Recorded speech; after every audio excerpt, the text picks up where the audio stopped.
నా పాప జీవితాన్ని సిలువలోను మోసి నూతన జీవితమిచ్చి నీ సాక్షిగా నిలిపితివి. నా పాప జీవితాన్ని సిలువలోను మోసి నూతన జీవితమిచ్చి నీ సాక్షిగా నిలిపితివి.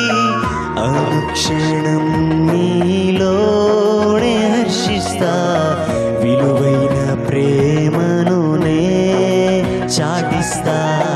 అనుక్షణం నీలోనే హర్షిస్తా, విలువైన ప్రేమను నే చాటిస్తా. కన్నీళ్లతో నేను కృంగిపోగా, గుండె కోతే నాకు మిగిలిపోగా, కన్నీళ్లతో నేను